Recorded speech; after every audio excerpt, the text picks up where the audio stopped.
All right, so we're rolling into spring mighty quick here. Tree distribution is getting moving again after things, a little bit slow there in the middle of winter. And I want to talk about another way to temporarily store trees. I just made a video about healing trees into the soil. This is a slight variation on that. Let me turn the camera around and show you what we're doing.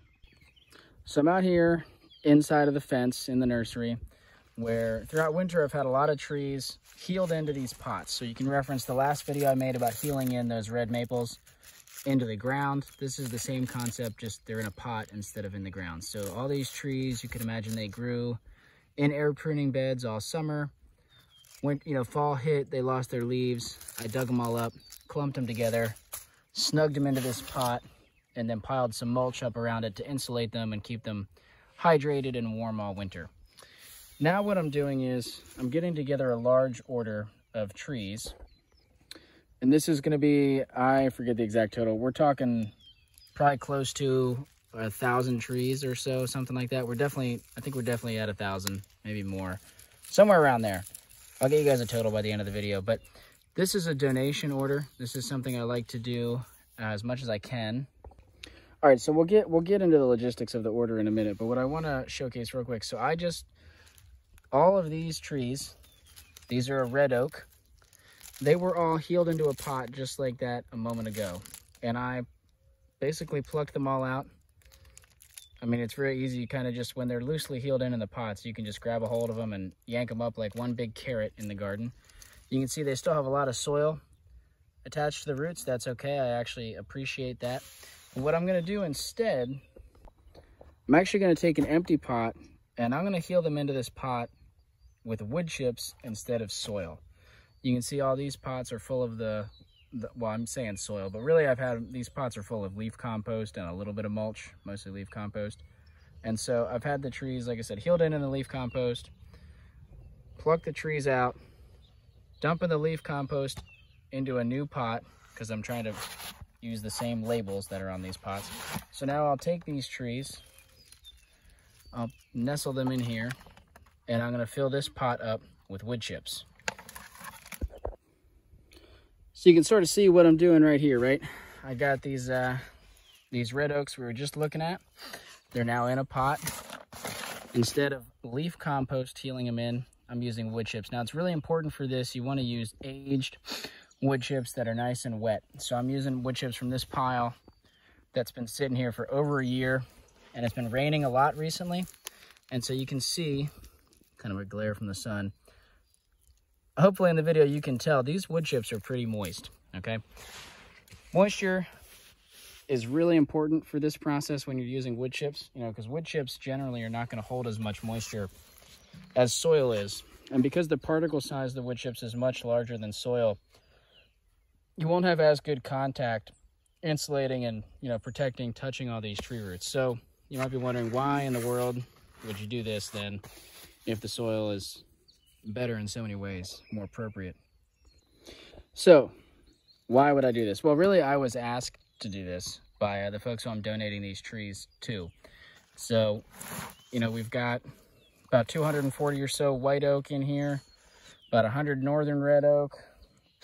We got about 40 or 50 red oak in here. I'm not sure exactly which red oak species this is. I kind of lost track. That's another reason why these are getting donated, because label got lost. We don't know exactly what they are. Another red oak, but I don't know what species exactly.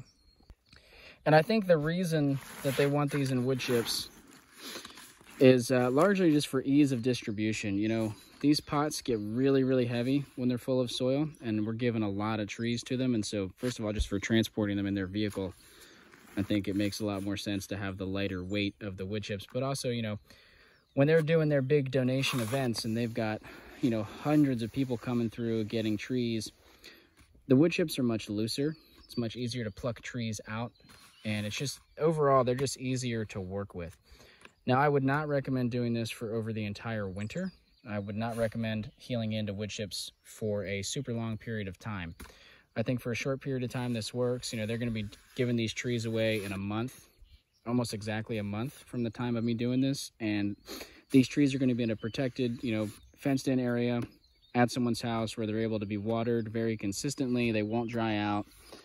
And so for that period of time, they should be okay in this condition, and it's just going to make the distribution process easier to have them in wood chips. It's a benefit to me because soil, the leaf compost, I'm unable to get leaves dumped here without paying somebody to haul them out. Occasionally, I'm able to get free wood chips. It's not common, but it does happen. So it's easier for me in some ways to give away wood chips than to give away leaf compost with the trees. So I've got about 2 or 3 days before I have to have this order ready. And like I said, it's going to be at least 1,000 trees, I think, somewhere around there. It might be a little more, a little less. And I'm not going to do them all this afternoon. I am running out of daylight, and I got to run into town before the night is totally over. But yeah, I just wanted to show this new to me way to heal in the trees. I think it can be very convenient, can be useful, and so I felt like I wanted to share. You can see how I'm kind of using this healing in pots to slowly start turning this area into a pathway. So I've had these pots in mulch down all winter. You know, before the end of spring, all these pots are going to come out, and we'll keep adding in mulch and turn this into a pathway here, trying to kill the grass, most of it anyway. So to be clear about the whole donation process, I'm not getting paid in any currency, but before you go thinking this is a totally selfless act, there is a lot of benefit to me for donating these trees, right? I'm not getting anything directly in exchange, but there is a benefit. And so a good example of this is these Osage oranges. So on the right here, you can see these Osage oranges are much taller than these ones. And basically the way that I try to operate the nursery right now, and this is subject to change, I guess with time, who knows, things always evolve. But right now, I try to grade out the trees when I pull them from the air pruning boxes. And the larger ones, some of you have probably heard me say this before, the larger ones I distribute through the nursery to customers. And the smaller ones I typically hold on to either pot up or grow out again in a nursery bed potentially, or donate. And so it's helpful to me, you know, at the end of the season this time of year, I wind up with just silly numbers of trees that are on the smaller side that I really don't like charging people money for just because they're smaller. Every now and then, if somebody is comfortable with smaller trees and they want them for whatever reason, you know, I am willing to let these go for a heavily discounted rate. Sometimes that makes sense for folks who want to pot them up themselves, or they just want to plant a ton of trees. And as long as you're competent in tree planting, these smaller trees are totally ready to go. There's nothing wrong with them other than size. You know, I'm not donating trees that have root issues and that sort of thing. Just based on size, the smaller ones are getting donated. So here's some Osage oranges. We can go down here. Here's some black walnuts. Now I know these look large, right? They are a little bit smaller than these here on the left. And same thing here. It's for some species, it's a little bit hard to tell, right? So these are both chestnut oak. They look almost exactly the same height. These are just a little bit larger, especially in the root system. You know, what's underground is a little bit larger. And so for this first round of donations, at least, I'm focusing on getting as many of the smaller trees out the door as I can. And these organizations that I work with, they are going to find homes for them in and around the triangle here in North Carolina. They work with a ton of just basically folks, whether they're families or single people or groups of people that live in suburban or semi-rural or even sometimes urban areas, and they'll take, you know, one or a handful of trees home and plant them in their yard or their garden and take good care of them. And I'm really excited to help, you know, be part of reforesting some of these depleted urban areas. It's really exciting to be part of this.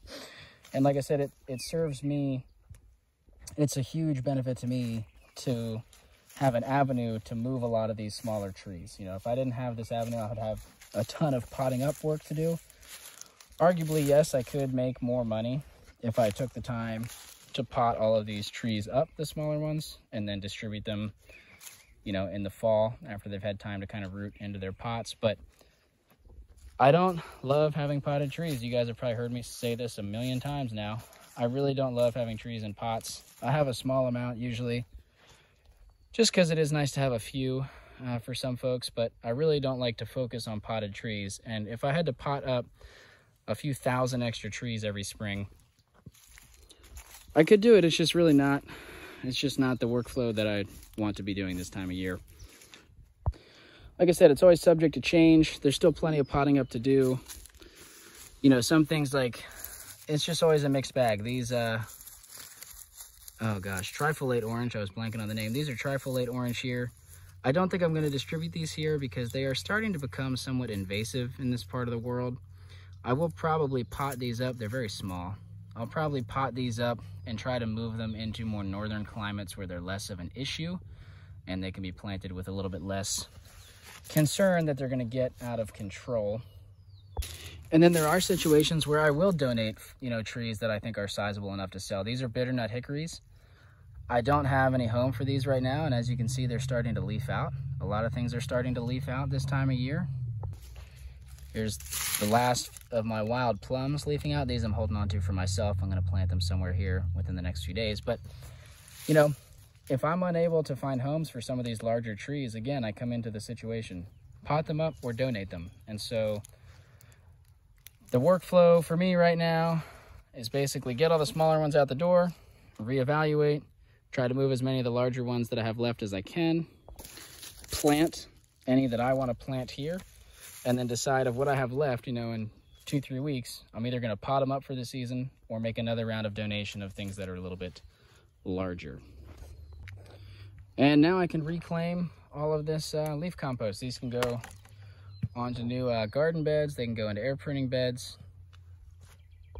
Anyway, maybe that technique is useful or interesting to some of you. I have no idea, but it was fun for me to share about it. I'm going to get back to it now, and I will catch you guys in the next one. One other thought worth mentioning here towards the end of the video is that wood chips are not the only thing that would work for this. You could use, instead of leaf compost or wood chips, you could actually use fall leaves, brown fall leaves. You could use probably sawdust. You want to be careful with sawdust if it's really fine. You want some sawdust that's probably a little bit chunky, but play around. There's definitely lots of different materials that you could use to heal these trees in temporarily. It doesn't have to be soil or compost if it's just short term. Might not look like it, but there is about 1,600 individual trees in this little gathering of pots here, all ready to go out with this order. I still got to pot up a few red maples and a few other miscellaneous things, so we might be up around 1,700. We'll see how many more trees I can round up before tomorrow.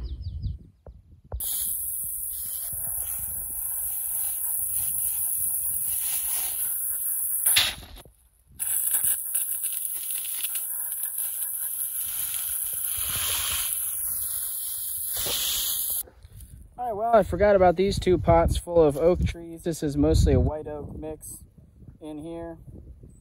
Wind's kicking up a little bit, and about 150 trees in each pot. So I think that takes us up pretty close to 2,000 trees. So it feels really cool knowing that 2,000 trees are going out to new homes in the urban and suburban area here. Like I said, we don't know exactly what the survival rate is. It's definitely not going to be 2,000 mature trees in 10 years. I'm sure there'll be some that don't make it, but still, those are numbers I'm pretty excited about, and it didn't take a ton of effort to do it. You know, it certainly takes a little bit of time and some sweat, right? But it's not super complicated. It's something that anybody who's interested in trees and has a little bit of time and a little bit of space can do. Right here and right here where there's leaves, that's pretty much the entire footprint of where I had air pruning beds this past year. And I had more beds than I needed if I just wanted to generate these 2,000 trees to donate. You know, I've also distributed, I don't know exact numbers, but definitely a lot of other trees in the fall. I've still got trees I'm hanging on to here that I'm going to pot up and plant out, right? So maybe half of this area, you could probably generate 2,000 trees easy in air pruning beds. You know, you could build them from scrap wood. I've got videos out on this if anyone is interested and not familiar with what that looks like. You can also get free pots a lot of places, and so you could set up, you know, some pots on, you can't see, but they are on a pallet here. Just set some pots up on pallets, you know, fill them up with whatever leaf compost, soil, whatever you can get your hands on. And up in the truck, it was getting kind of windy out there. I actually appreciate the breeze because it's in the mid 60s today, and that breeze feels really good. But anyway, I just want to end the video by saying if any of you have any interest in this, I highly encourage you to just get started. Try growing some trees. get your hands on whatever seed you can get. You know, you can buy them if you want. There's definitely seeds you can find in your local environment. You can also take cuttings this time of year still. It's still early enough in spring to take cuttings in most places. You know, and I would just say don't wait for it to be perfect. Just try with whatever you've got right now. And the trees will teach you this season, you know, what works and what doesn't. It's really simple to get started. If you want to dive deep, there's endless nuance and endless ways to improve. But just to get some trees growing is really simple. Just takes a little bit of work. And I don't say that, you know, I don't say that to be discouraging at all. I don't want to sugarcoat it, right? Like, you do have to water the trees. It's a little bit of work, but it's not a lot. I think anyone that's interested will be very willing to do the amount of work that it takes. And you know, these native plants, they really need our help. We really need to be propagating as many native plants as possible. I'm clearly focused on trees and shrubs. I don't want to ignore the fact that grasslands are equally important. You know, grassland, prairie, you know, savanna habitat, those plants are really, really endangered. We have a lot of grassland right now, but it's really just made up of 2 or 3 species of European grasses. I'm talking about the native grassland prairie plants, the flowering plants, and the native grasses. Those are also really important, and if you have interest in propagating those, I'd say jump right at it. I don't have as much experience with those, but it's important for me to say, you know, they're just as important. In a lot of places, trees are not appropriate. Even down here in the southeast, I would say there's possibly more places where prairie is appropriate than forested land and trees. So these native plants need our help. They're not too difficult to propagate, and every little bit helps. I'm gonna go eat lunch now. I hope you guys enjoyed this. I'll update you on the next one.